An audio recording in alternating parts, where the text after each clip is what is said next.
Welcome to the Kobe Bryant film room. And I wanted to do this video about Kevin Love, right? And the Minnesota Timberwolves trading Kevin Love to the Cleveland Cavaliers, right? Back in 2015, right?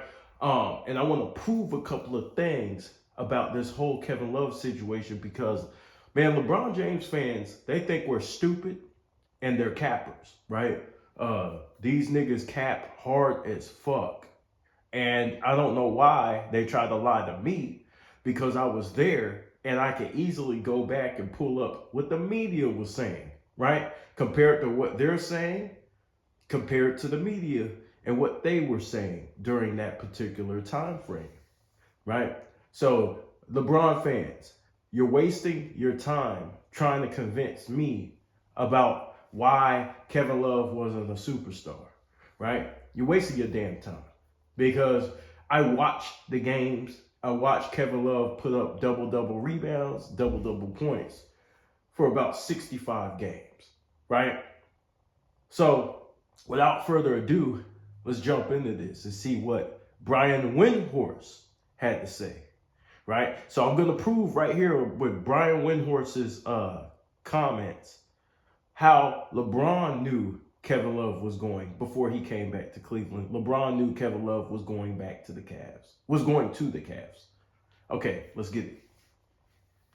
The insider Brian Windhorst here to SportsCenter. So you cannot consummate this deal for still a couple of weeks by NBA rule. It's procedural because Wiggins is involved with it. Is there anything that can happen over the next 16 days or so that could derail this?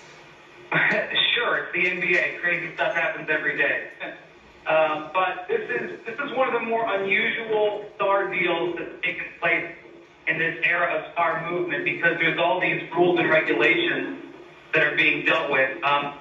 This deal has been in place in one form or another for several weeks. The Cavaliers, LeBron James, the Bulls have known that this deal was going to happen for a while, but the league threatened them that they had to keep it quiet because they didn't want the perception that Andrew Wiggins was traded before he was even signed.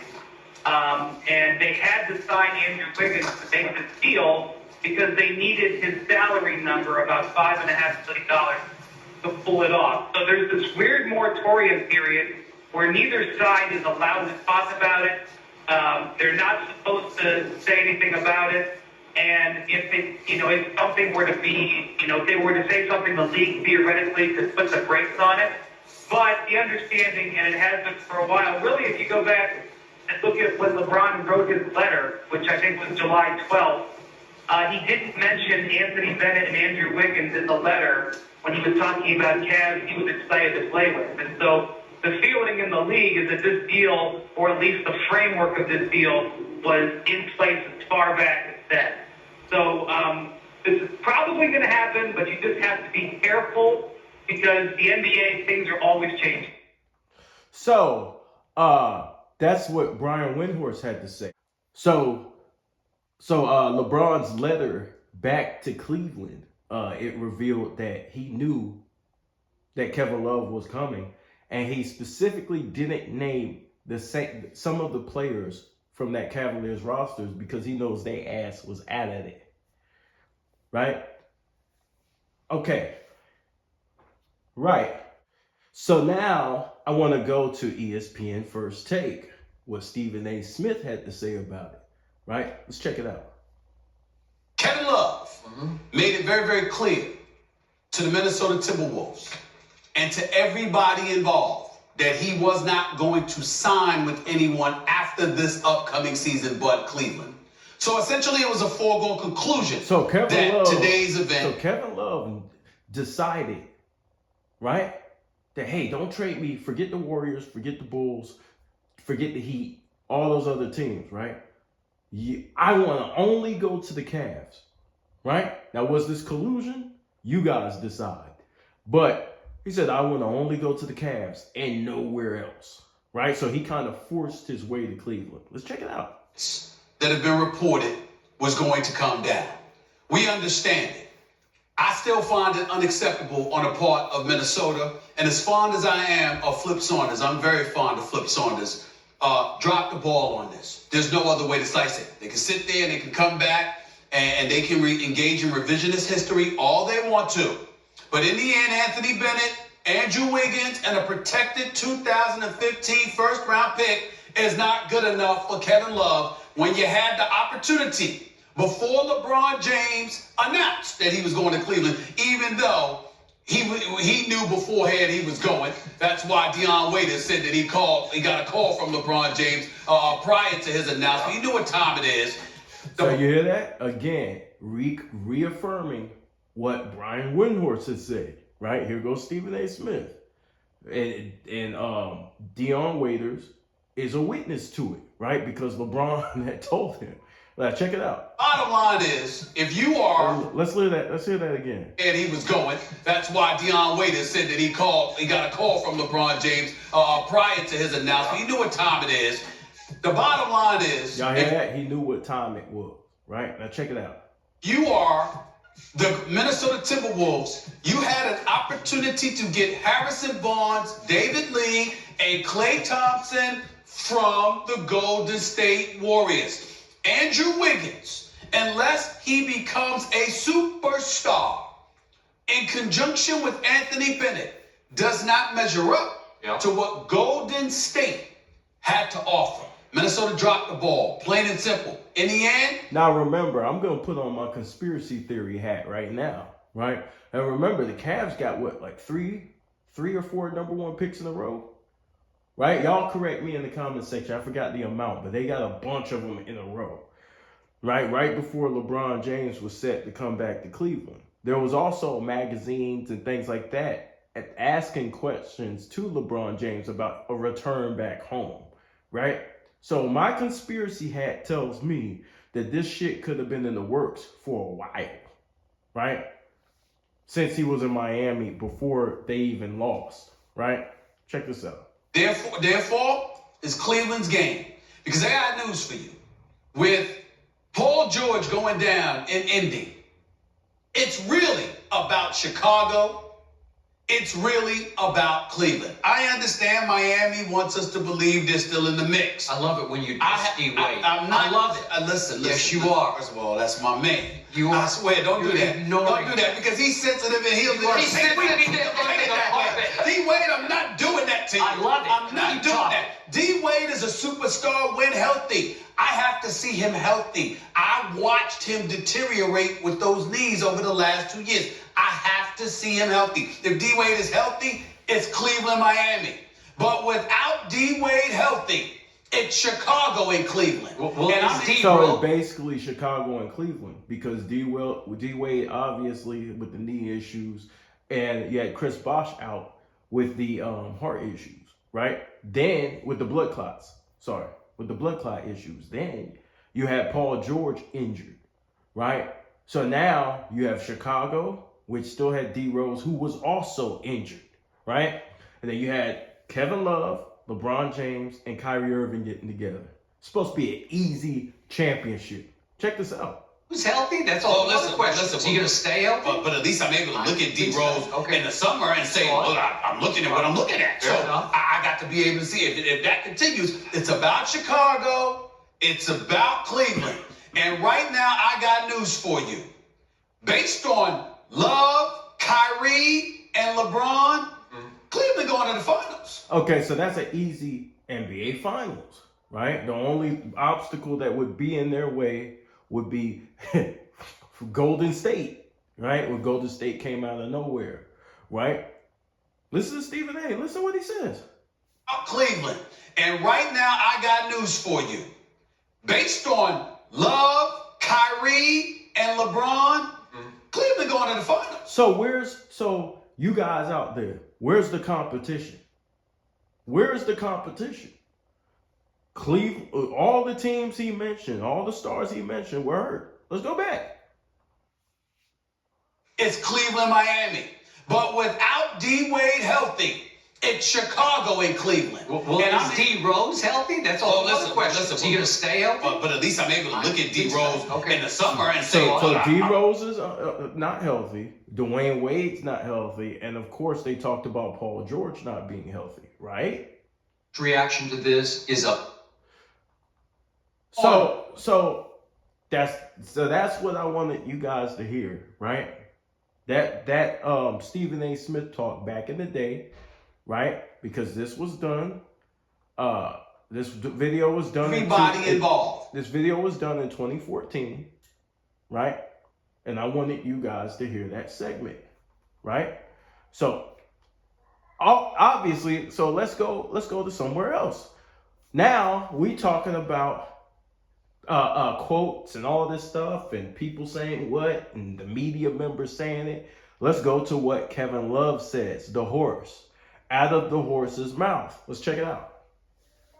I'm wondering, as much as it was the game changed and the positional requirements changed, it seemed like a lot of that change happened when you got to Cleveland and you had to adjust to playing with LeBron. And sacrifice. I think really of any position or anybody on the team, I felt I did have to sacrifice the most. And so you want to call it adjustment period, or learning curve was likely a lot steeper than most or all on the team. So, you have two ball dominant guys. Kyrie's a magician with the ball. We've all seen that before. LeBron is just a once in a generation talent, arguably the greatest player ever, playing downhill. He's a freight train. So it's like, all right, this is how we're going to set up. We're just going to get out of the way. We're going to space everybody around. We're going to put, J.R. Smith. We're going to put Iman Shumpert. We're going to put, Kevin Love in the corner. So a lot of my, positioning on offense was either being at the break or in the corner. So like if I was running, I typically wasn't running for a layup, or, in the beginning of the game, I wasn't posting up. Which is what they tell you to do as a big man, right? Run the floor, get to the basket, right? So Kevin Love had to abandon that shit and go to the three-point line. Why? Because he had to sacrifice for LeBron and his game. That's the way LeBron plays basketball. He has shooters all around him, right? He can't play. It's not really good for him to play with a traditional big man, right? So Kevin Love had to sacrifice his game being the third guy behind Kyrie and LeBron, right? He's explaining to you basketball-wise why his numbers went down. Check it out.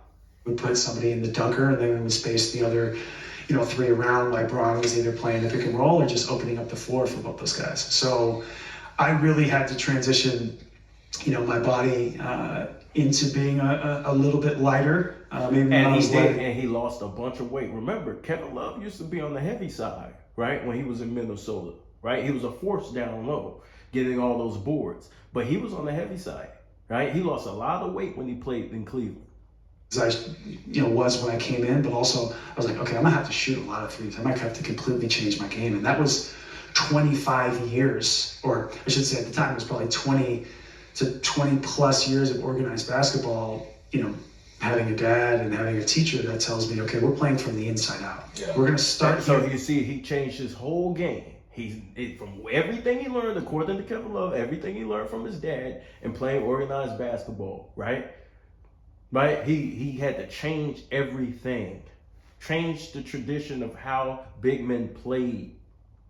And this is going to be your first touch. You're either going to get a nice post touch, post move, you're going to get an easy bucket, get to the free throw line, you're going to get yourself going there, and then you can start working your way out. But all the touches started, we're going to feed the big fella. So for me, that was a really hard adjustment. That was a really, really hard adjustment. As Chris Bosh stated in the interview, it's hard to adjust your game playing with LeBron James, right? You have to sacrifice, not LeBron James.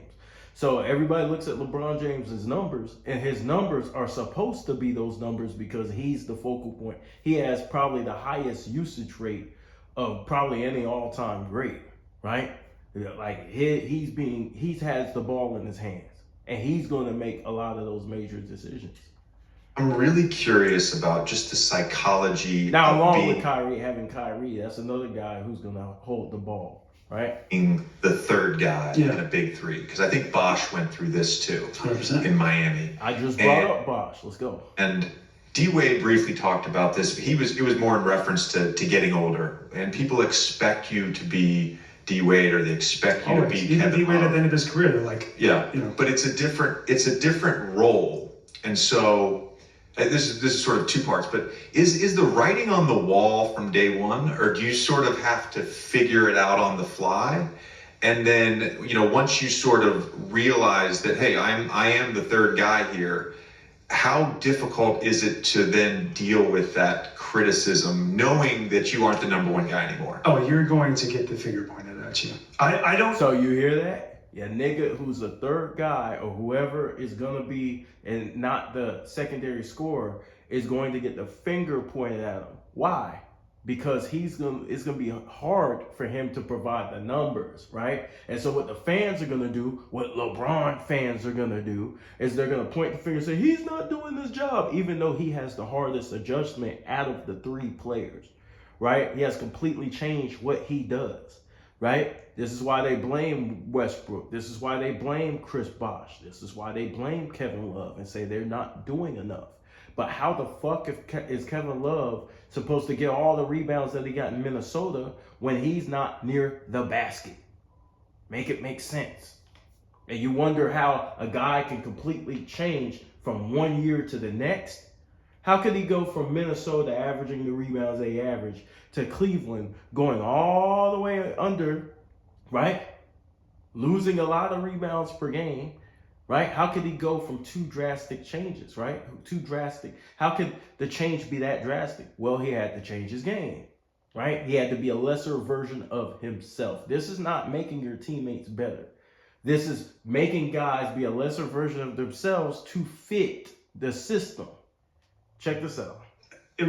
I don't know if I was ready or, because it's like the 4 agreements, right? I don't know if you read the book, but like, don't make any assumptions, don't make anything personal, or don't take anything personal. Those are like, 2 of the agreements, and I did both. Like, made assumptions like, oh yeah, I could easily be the second guy, and like, everybody says I'm going to take heat if I'm the third guy, but no. But I took the most heat, and what I assumed was going to be true, made me look like a fool, at least in my mind. I'm like, oh yeah, I'm going to go out and do this. I'm going to, have a very, very productive season. It's going to be an easier transition than people think, because I went from being, an all-NBA, all-star guy to then being that third option. I'm thinking, So all of you saying it wasn't a super team. This dude said he was all-NBA, right? He was the man in Minnesota, all-NBA. Bosh, I watch it pretty closely. Who didn't watch those Miami teams? But maybe I can learn something from him. But it was just, every team has a different makeup.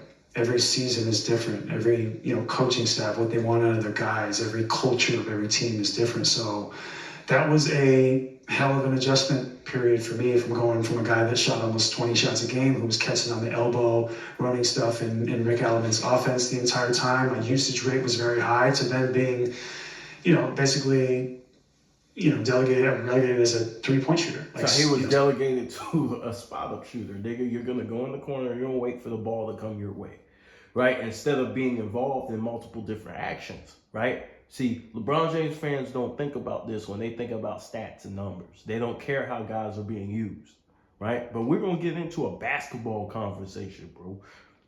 Stand around and wait for your time, and occasionally we'll post you up. Like, you might get the first play of the game, and then you might not touch the ball for 8 minutes. And like, let's just call it what it is. As a team defender, I can be pretty damn good. As an individual defender, But as an offensive player, it can be great. I still have that in me. I feel like every big three is unique, right? I mean, that was a very unique situation, to where I had to take a back seat in order for us to, be as great as we were. And that's a hell of a back seat to 2 of, those guys were they were great. Yeah. Great. And so that back seat, right? It was worth it because they won a ring, right? That back seat was worth it. But my thing is how dare you fans criticize him for taking that back seat? This man sacrificed how we looked at him in his career. He sacrificed all the individual accolades to win. So for you guys to shit on that man when he helped win y'all championships is bullshit. And I wouldn't change it for the world. Like, I learned a lot about myself. Like, I could have gone on and had more all NBA careers. I could have been 25-10. I could have been like 100%. I don't doubt it for a And minute. he could have did it easily. But like trading that to winning a like you can never take a championship away from myself or the guys that we had. It's pretty cool.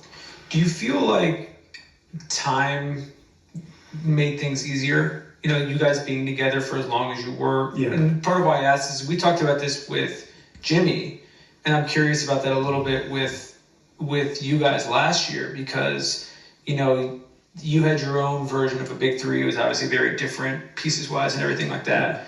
But it's really hard to mesh things like that right away. Yeah. You know, you're just rolled from just a straight up mental space. Going from being an all-star Olympian and everything like that to a guy that's like stand in the corner and shoot threes is not a thing that. And you hear this? You hear how they laughed? Stand in the corner and just shoot threes, because it's a very primitive role for somebody who's as skilled and as good as he was, right? And so what LeBron James teams do is that he doesn't make his teammates better. What happens is he gets multiple all-stars on the team, and then the third guy takes a back seat, sacrifices his number so he can shine, right? Him and the second option can usually shine, right? And so what he does is he gets a bunch of different role players who are really good role players on other teams and another star, right? He gets that other star to sacrifice their numbers, but they're still providing incredible,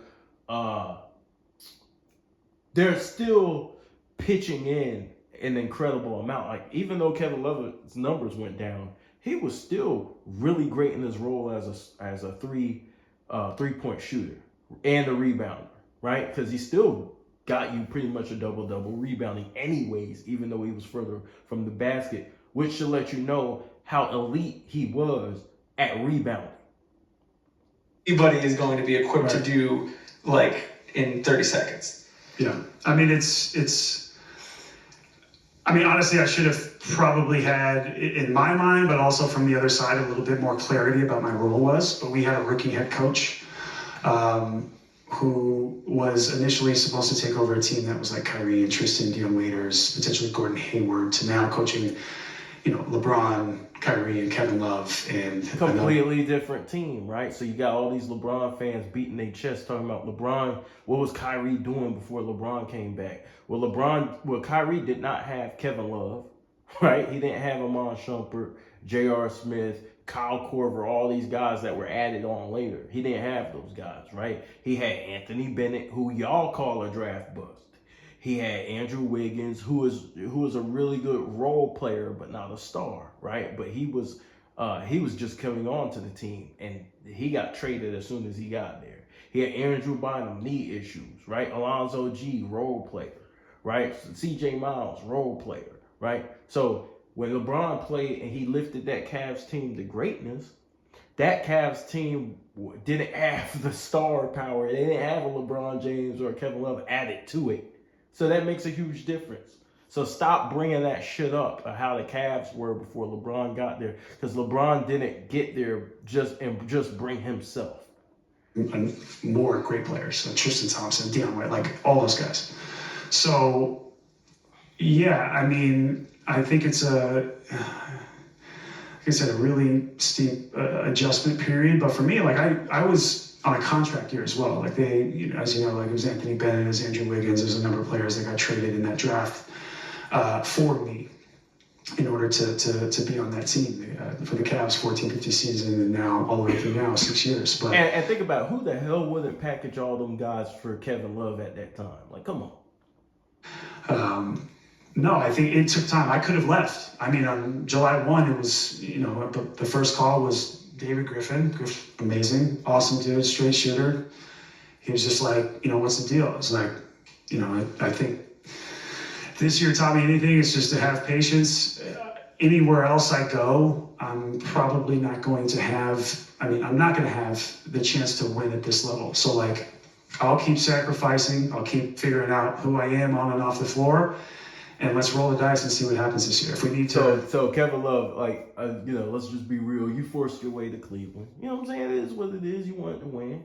You forced your way to Cleveland to play on that super team, because you saw an opportunity to win a championship than those other teams. Those other teams were serious the year before in getting you, but they weren't serious after you realized LeBron went to Cleveland, because you would have the combination of him and Kyrie would make you guys damn near unbeatable. Something else needs to happen moving forward, but we came out that year. We struggled, like we always did in the regular season. I think we were the most talented, underachieving team maybe of all time in the regular season. I really do believe that. But when it came playoff time, we were just locked and loaded. Okay, so, well, I'm gonna end it there, right? Because all that other shit don't matter. But I'm gonna end that there, right? I wanted you guys to get a picture of the Kevin Love trade, because there's LeBron James fans out there who are lying to me, and I don't understand why they're trying to do this shit. I don't know what their obsession is with changing history and context and trying to belittle what Kevin Love was in Minnesota. See, he wasn't that great. And even though we all watched the shit, every basketball fan who was watching the Timberwolves watched what Kevin Love was doing, right? He was putting up damn near Wilt Chamberlain and Bill Russell rebound numbers, right? But now we're supposed to believe that he wasn't all that. And it's bullshit. And so I'm going to continue to expose these narratives. This is episode 1 of destroying the LeBron James fan base narrative, right? Because that's all these things are narratives and storylines in order to boost one's career, right? And we're going to we're not even going to tear down LeBron. We're just going to put history in its proper perspective and what actually happened and what took place. See, this is the JJ Redick podcast right here. So he's a LeBron guy. Kevin Love's a LeBron guy. They have no reason to lie he has no reason to lie about his time with the Cavs, right? At all, right? So, this is the Kobe Bryant Film Room, man. Y'all subscribe to Behind the Bench Sports Network, man. We putting out great content. Big Dog Talk Sports, Jacoby, Kelvin, Rashad, the case for Kobe Bryant as the GOAT of the NBA, man. All of us, man. And me, the Kobe Bryant Film Room. Well, that's going to do it, you guys. And I'll holler.